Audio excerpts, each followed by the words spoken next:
First, let us understand why we must invest in equity. And the best answer to this comes from the world's most successful investor. When Warren Buffett was visiting one of the leading universities in the US, he had set up a session with some very intelligent students. And all of them were anxious to hear Warren Buffett on equity investing and how important it is, and to get some insights into how he thinks about equity investing. So one of the first questions asked to him was, what is the best protection against loss of earning power? That was a leading question, and they expected Warren Buffett to give an answer and start into a long session on equity. But his answer was very illuminating and very useful to all of us. He said, the best protection against inflation is your own earning power. If you are the best teacher, you will command earning power and get your share of the national economic pie, regardless of the value of the currency. We think of profitable investments, of growth investments. And I too told you that equity and real estate, apart from your own small business, are the best investment avenues for enhancing wealth that a common investor can choose. But there is one that is better than equity, real estate, and your own small business. Or at least it is more aligned to your own small business. And that is, in anything you do, your own ability. And that, in financial terms, is called human capital. Even if somebody is a clerk, but if this somebody is one of the best clerks ever, the moment that clerk threatens to resign from an organization, you can be sure the managers will immediately come and see whether the pay can be increased, some better perks can be given, or a better deal can be given, because the person has a human capital, which is high. And the moment somebody has high ability, there will be an economic reward for that ability. He mentions the whole thing of a teacher because that was in a university context. So he says, if you are the best in anything you do, you will always have what he called, you will command earning power and get your share of the economic pie. Command earning power. That's a very important hint about how we should also invest in equity. We only think of equity in terms of prices. Index was so much, index is so much. Index is nothing but price. Or the price of L&T was this, price of State Bank of India was that. Once again in terms of price. But investing for mere prices is not investment at all. That is speculation. We invest because we believe that a particular company has earning power. And when Warren Buffett is asked, what is the best protection against inflation? He says, it's your own earning power. If you're the best you do, you will always command earning power. There will be somebody who's willing to pay for your human capital. And then he said, the second best investment is in a good company. So, look at the place that Warren Buffett gives to equity investment. Other than your own individual earning power, the next best is equity investment. Why should we invest in equity? The first is because in the long run, the market goes up. This is the path of equity investments over 200 years in the United States. And every one of these little dips here, even if they are very small, has been a serious recession because we are looking at about 215 years of data. And when we look at this, for example, this is the Great Depression of 1929 to 1932. It was one of the most serious economic occurrences ever, much more severe than the recent global financial crisis. And even this does not look very impressive when we are talking about something that has gone on for 200 and odd years. Of course, we can argue that nobody lives for 200 and odd years. I agree. Look at each of these notches. Each is a period of 25 years. And 25 years is sometimes just about half of a person's working lifespan. So if you look at the way the graph goes up over these 215 years of US stock market history, the point I'm trying to establish is that in the long run, the market goes up. And Warren Buffett himself has said, in the 20th century, the United States endured 2 world wars and other traumatic and expensive military conflicts. The Depression, a dozen or so recessions and financial panics, oil shocks, a flu epidemic, and the resignation of a disgraced president. He was referring to President Nixon.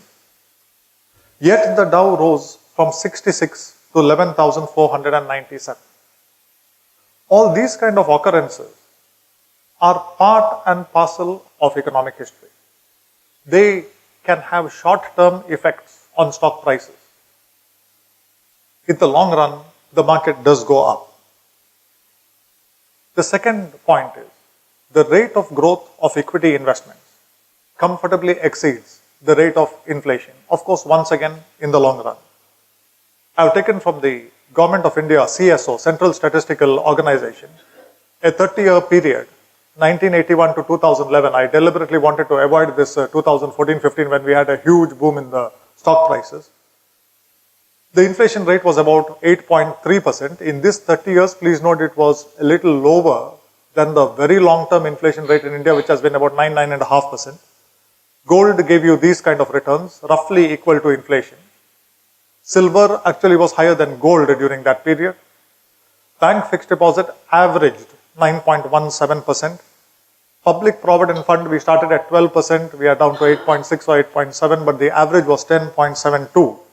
And equity gave you a return of 16.75%. These are all compounded annualized returns during this period. I want to draw your attention to is Timothy Green. Gold, investing in gold. It is not that you make money, but rather that you do not lose. In the long run, you will find that the rate of return on bullion or gold investments approximately equals the rate of inflation. As you can see it here, inflation and gold approximately equal. We'll have other statistics also that shows that. So real estate is not here because it cannot be calculated.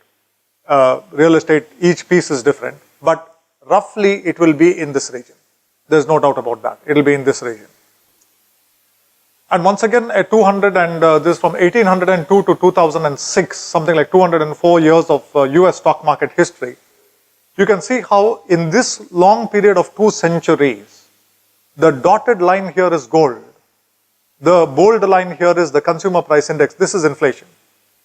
There are times when gold is significantly higher than inflation. There are times when gold is lower than inflation. But in the very long run, the two are roughly going, again, once again proving what Timothy Green is saying. And then bonds, bills, and stocks, giving you a significantly higher rate of return. Once again, let me tell you, real estate would be somewhere here. So, going back to our Indian context, we started calculating the BSE sensitive index on this date. And these were the figures that we saw. If we take gold from 1950 when it was 100 to 2015 yesterday when it was about 26,377, this is the compounded annualized rate of return. Approximately equal, slightly lower than inflation over this period of 6 decades. Now you can point out to me that we are comparing something like 36 years here with 60 years here, which is not very fair. I fully agree with that. So let's equate the two. This is about 36 years. And let's take gold now in 1979. It was 937 for a standard 10 grams. Once again, you see 9.75%.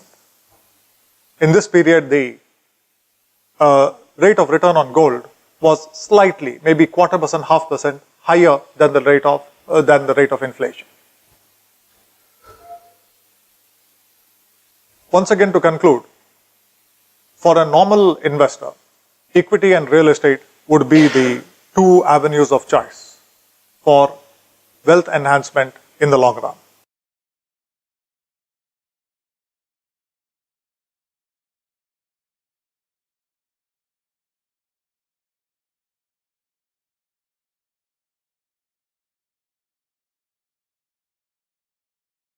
Now, all of us have heard that equity investments have risks.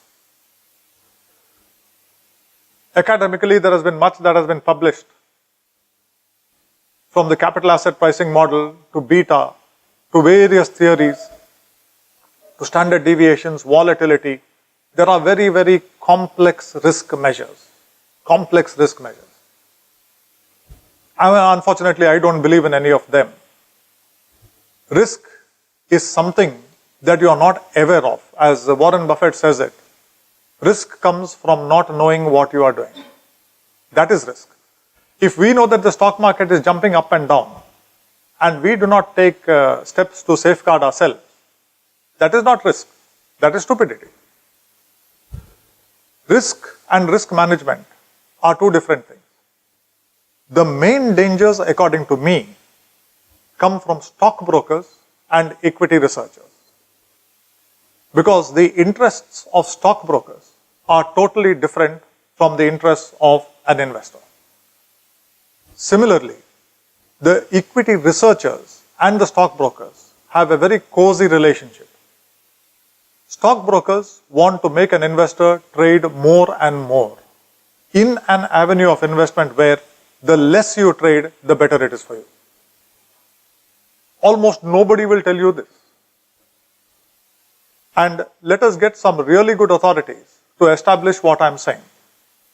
We start with something, once again in lighter vein, from an American comedian called Woody Allen. He says a stockbroker is someone who invests other people's money until it is all gone.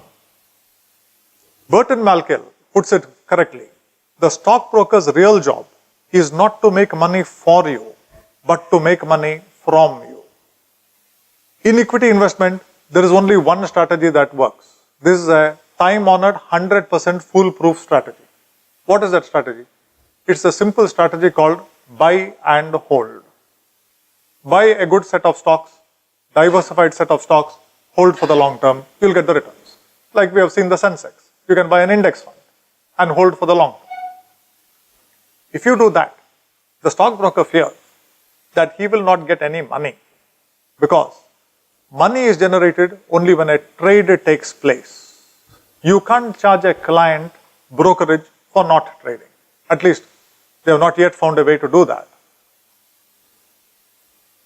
When you buy or sell, brokerage is generated. Therefore, the stockbroker's whole aim is to make you trade as much as possible, as frequently as possible, and create a number of myths that you cannot have a passive attitude towards equity investment. You have to study, you have to churn your portfolio, you have to know what sectors will do well and what sectors will do badly. You have to get in and out of stocks. All this is utter rubbish. All this is designed to enforce this. The next time any stockbroker tries to make you do that, quote some of the slides from here. Benjamin Graham, coming to equity researchers, if I have noticed anything over these 60 years on Wall Street, it is that people do not succeed in forecasting what's going to happen to the stock market. In fact, the total reason for the forecasters or equity researchers' existence is to produce research reports, send you tips by email, by SMS, simply because every time you receive that information, you are provoked into trading. Every time you trade, brokerage is generated. If your investment advisor is only guiding you towards a buy and hold strategy, please note that person is a good advisor. If somebody is provoking you into trading more and more, be very careful. He's trying to make money from you, not for you. And Benjamin Graham is the ultimate authority. He's the person who taught Warren Buffett. So, when Benjamin Graham says this, in his 60 years on Wall Street, he has not come across somebody who could do forecasting correctly. Warren Buffett, we have long felt that the only value of stock forecasters is to make fortune tellers look good. Most of their forecasts are no better than what you can forecast by flipping a coin. Half the time they'll be correct, the other half they'll be wrong. So, there is no real science in this kind of forecasting. And the best ever saying about equity forecasters is this by Burton Malkiel. He says there are only three kinds of financial prognosticators. Prognosticators is forecasters.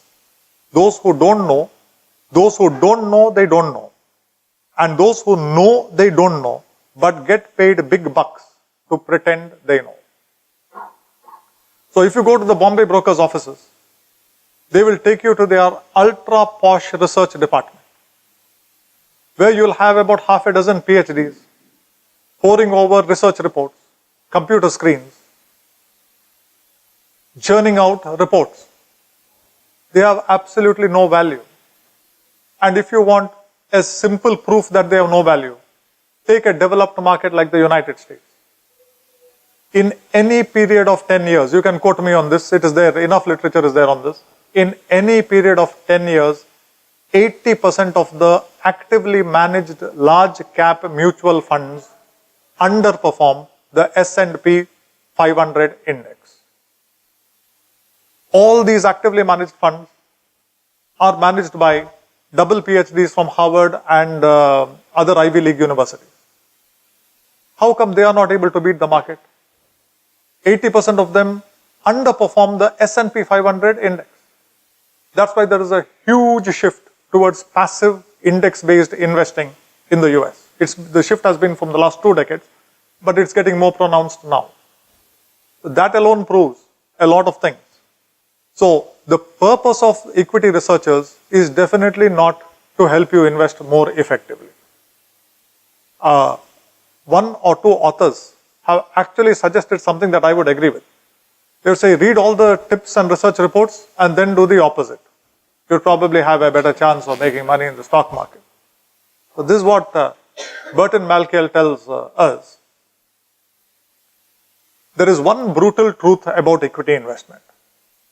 In a rising market, you do not need the advice of experts to make money. Any trash you buy will appreciate. If the boom lasts long enough, your Z group stocks will also go up. If they don't go up on their own, there will be some manipulators who will send them up. In a boom, everything will go up. You don't need anybody's advice to make money. In a falling market, the advice of the best experts will not prevent you from losing money. You can have the absolute best experts in the world, they will not be able to help prevent you from losing money. It is the nature of the stock markets to go up and down. Your portfolio will also go up and down. If you cannot live with it, you should not be in the market. When I say up and down, while they go up and down, if you draw the long-term trend line, like we saw in that 200-year, the long trend line is upwards. It is not flat. It slopes upwards, which means that the true value of the economic productivity of the companies in whose shares we are investing is recognized in terms of price over the long run.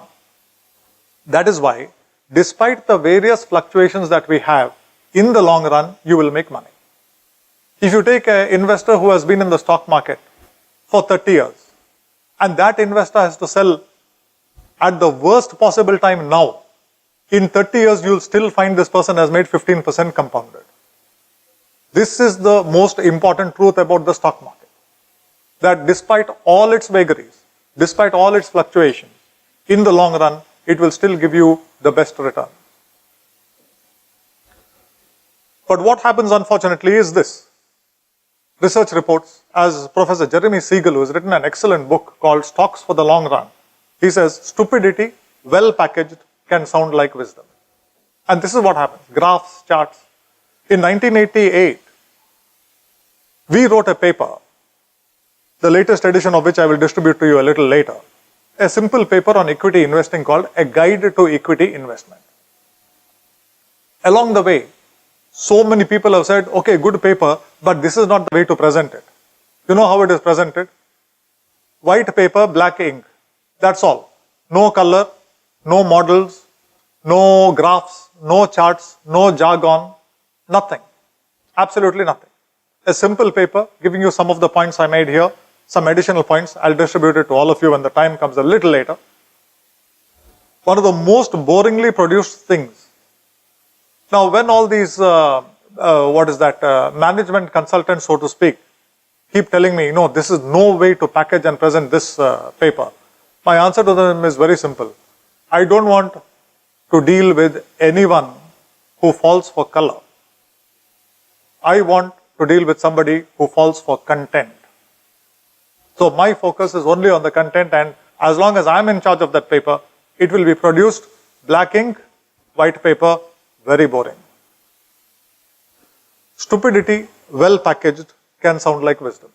So when you have got complicated computer models, graphs, charts which most people do not understand, including sometimes the people who present them. If you see the global financial crisis, after that there were congressional hearings in the United States to figure out how this global financial crisis could have happened. And one of the employees of a very large hedge fund in the United States was being cross-examined by a bunch of senators and congressmen. And the question that was put to him was, this was a particular multi-option strategy that you have formulated,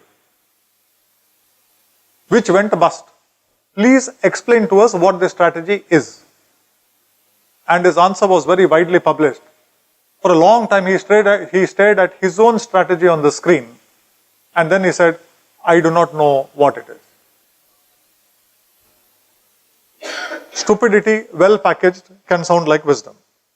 And this is one more beautiful saying by Benjamin Graham: Wall Street people learn nothing and forget everything. So the next time you are tempted to fall for some tip, some SMS message, some so-called research report, ask yourself whether you want to learn from people like these. People who learn nothing and forget everything. How should you invest in equity? It's not difficult. The world's best writers will always urge you to buy the market. What is the meaning of buying the market? In India, we don't have them. But in the US, you have what are called total stock market index funds. By investing in them, you buy the whole market. Every company traded there. There are about 8,000 companies traded.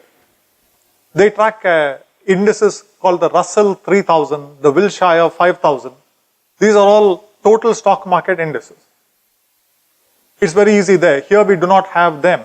The widest we have is that index fund I told you that tracks the NSE 500. This is another way of saying buy the economy or invest in the economy. The world's best writers will never talk about stocks. They will never talk about stocks. They will say, if you are investing in the Indian stock market, invest in India, not the Indian stock market. Now, when you say invest in India, if you are choosing the stock market route to invest in India, you are investing in the Indian economy. When you are investing in the Indian economy, it's economic considerations that have to come to the fore. In this era of globalization, the time will not be far away when equity investment means investing in the global economy through the medium of equity. After a time, you can spread your diversification even outside India.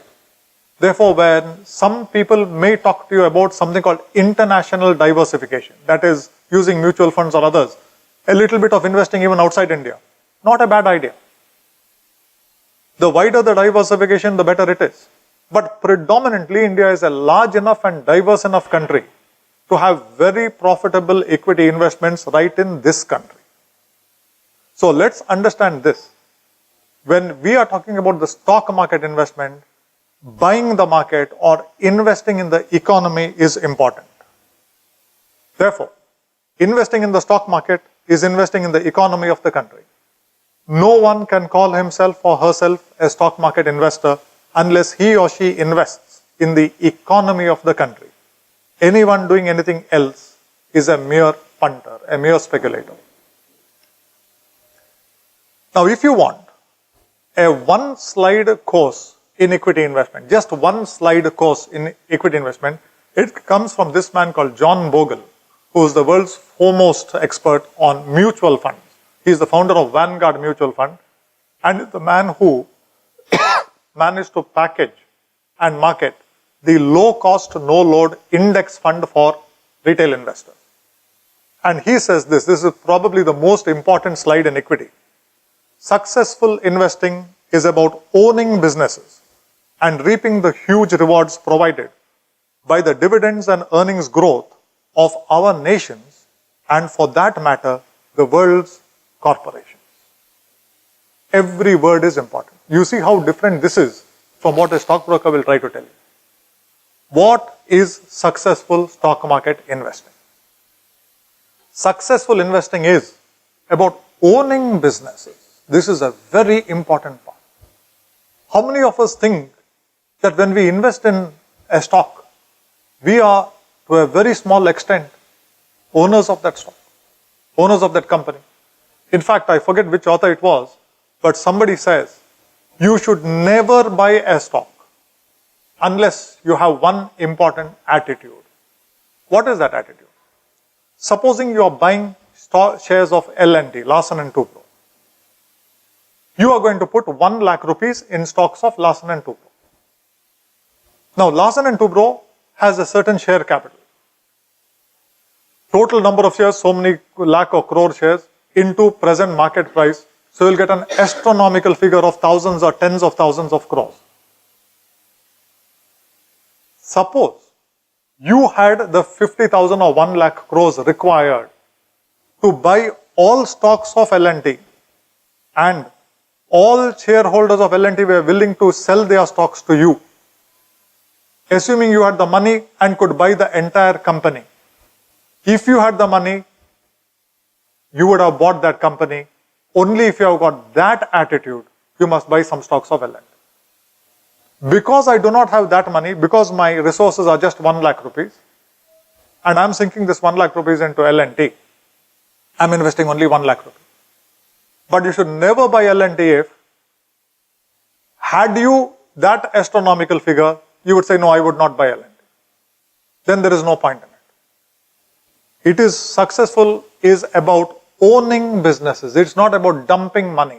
You have to own the business. You have to have the attitude of a business owner and reaping the huge rewards provided by the dividends and earnings growth of our nations and, for that matter, the world's corporations.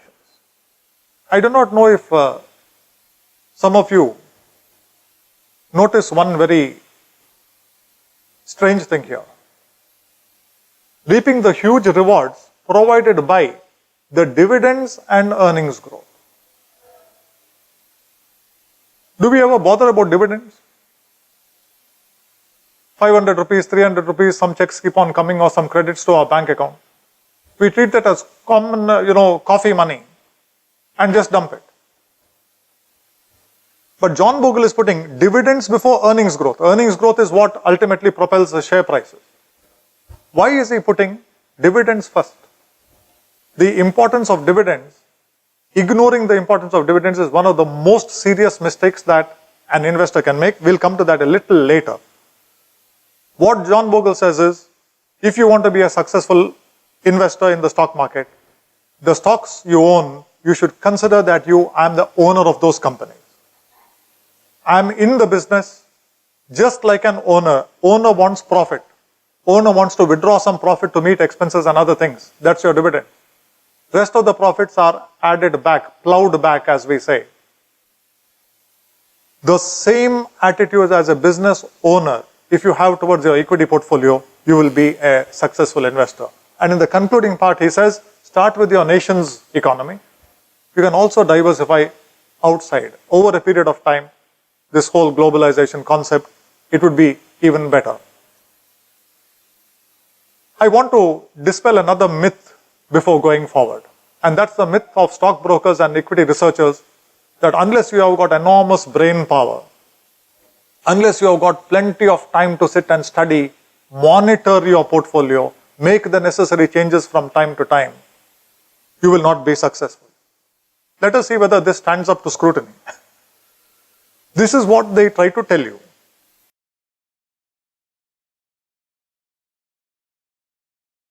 What do the experts tell you? John Bogle says, buy right and hold tight. Buy correctly and then hold. He is not asking you to churn. He is not asking you to study. Keep holding it.